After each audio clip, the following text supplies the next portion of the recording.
God, narito po kami, O Lord, sa biyaya mo at kami po ay nagtipon-tipon para parangalan ang inyong salita, parangalan ang inyong pangalan, and God, in the mighty name of Jesus. So Lord, once again, prepare our heart to focus unto you, to listen to your word, and to praise your name in Jesus' name. We pray that you have forgiven us already, O Lord.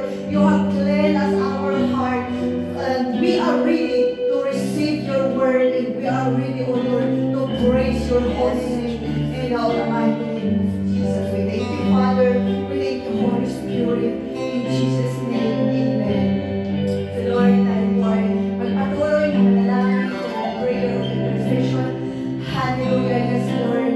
Once again, Father, we take the authority, we take the power, and the Holy Spirit to pray for the peace of Israel, O Lord, as you have commanded us to pray for the peace of Israel. So Lord, pinapatuloy po namin na dalangin ang kapayapaan ng bansang ito, O Lord.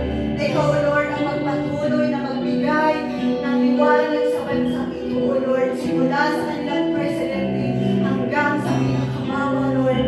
Ikaw, O Lord, ang mabait sa kanila. Ikaw lagi ang tumulong, mag-usap po sa kanilang isip, sa kanilang puso.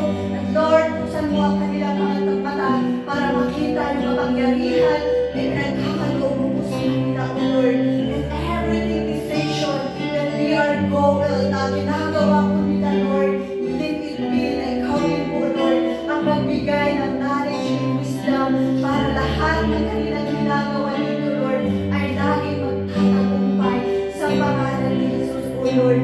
We pray also for forgiveness, O Lord, for renewal of their mind, O God, for their heart, that you will come back to see your glory and to see your power and the almighty name of Jesus. Think on the Christian people in this nation will arise and shine, O Lord, para hawakan ang pananampalataya at pagtitiwala ng bansang pinili mo, O Lord, sa pangalan ni Jesus and the almighty name of Jesus. Lalo-lalo na kami, O Lord, na lagi-lagi po namin kasama ang mga Jewish people, yung mga employer po namin, Lord, tulungan mo po kami, O Lord, na ipakita ang biyaya at yung pagmamahal mo po sa kanila, O Lord, na Lord, ito po ang simula ng makikita po na yung biyaya mo sa amin, and we will go back unto you, that you are really a God who is a victorious God,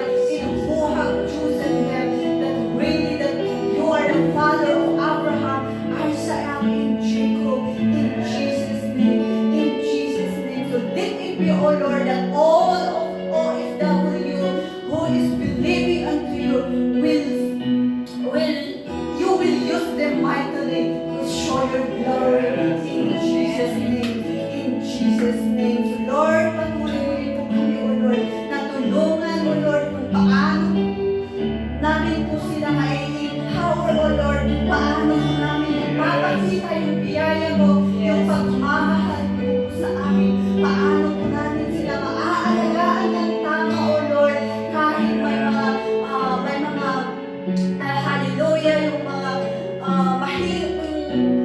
hallelujah, yung mahirap po silang alagaan, but Lord, tulungan mo po kami that we have more patience and kindness to take care of them in Jesus' name, O Lord. At ikaw, O Lord, ang may tataas sa aming buhay, and we will see your peace into our life, into our action, into our life, in Jesus' name, in Jesus' name. So Lord, we just declare that with your peace in this nation, O Lord, with your kingdom will come into this nation in the almighty name of Jesus. We thank you, Father, and Lord, even for our country, Philippines, O Lord. Maraming salamat din, O Lord, sa biyaya na ipinagkakaloob mo sa aming bansang Pilipinas. Inanalangin din po namin ang aming President, O Lord, ikaw din ang bumabay po sa kanyang pag-decision, O Lord, na lahat ng kanyang mga paglilin, O Lord, sa Pilipinas, it is always protected unto you, O Lord, as they said na kailangan po niya ang panalangin ng bawat Pilipino. So let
listener, O Lord, and they will acknowledge you as their Lord and Savior in Jesus' name. And everybody will receive that you are the Lord of Lords, you are the King of Kings in all nations, O Lord, in Jesus' name.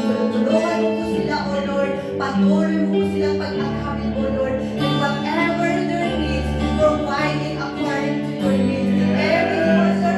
According to their needs, O Lord, every for their family, O Lord, protect them, O Lord, and comfort them, whatever their worries, O Lord, Lord, ikaw buugan ang magpupuno, O Lord, dahil sinabi mo din sa iyong pangalan, O Lord, na sino man, O Lord, ang nagsusunod sa iyo, O Lord, everything will be provided in Jesus' name. If they need healing, you will be healed.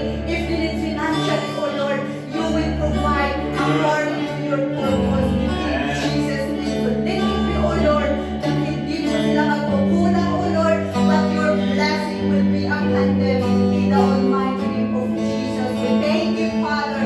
We thank you, Holy Spirit, and even for all churches, O Lord, even, O Lord, yung nagsisibahan po namin dito sa Pilipinas din, O Lord, Lord, patuloy ka, O Lord, na gumalaw, O Lord, ang magpatuloy din po ang vision at nagkaroon mo sa church na ito, yung mga leaders din po sa mga Pilipinas hanggang sa iba't ibang bansa, O Lord, ikaw, O Lord, ang patuloy na tumulong po sa kanila, O Lord, speak to them, O Lord, and whatever they're doing, O Lord, kung paano mo nila, O Lord, kung paano mo sila nakikinig ng inyong salita, O Lord, Lord, yun din po, O Lord, ang ibabahagi po nila sa amin, is that we will faithfully understand your word, and we will faithfully follow your word in Jesus' name, in Jesus' name. So continue, O Lord, to speak to them and lead them according to your purpose, and let it be that whatever your word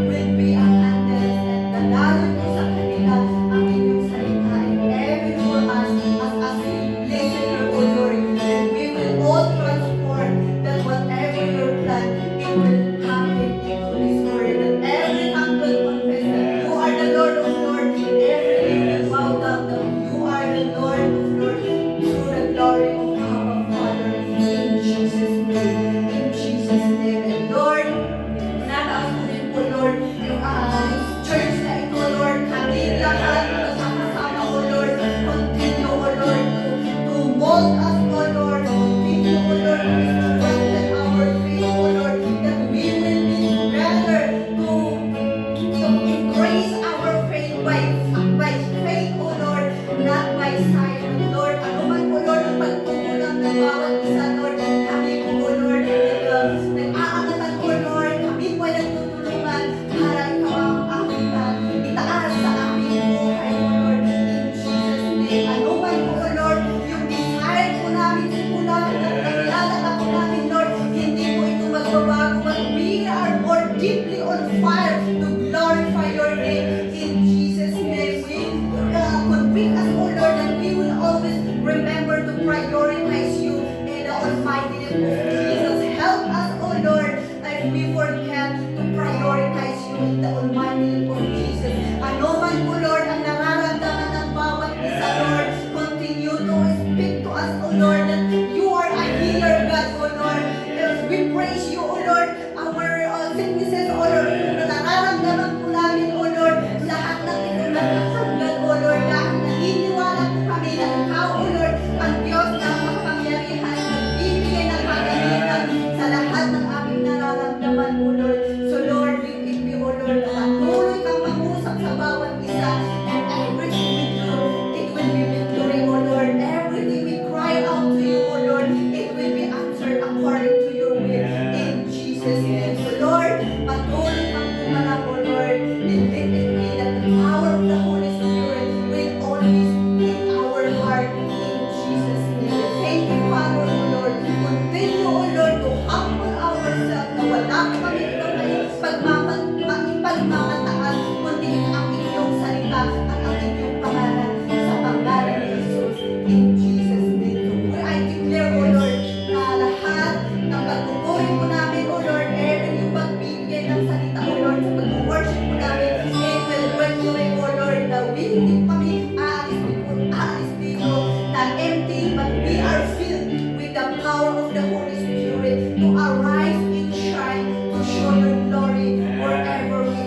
In Jesus'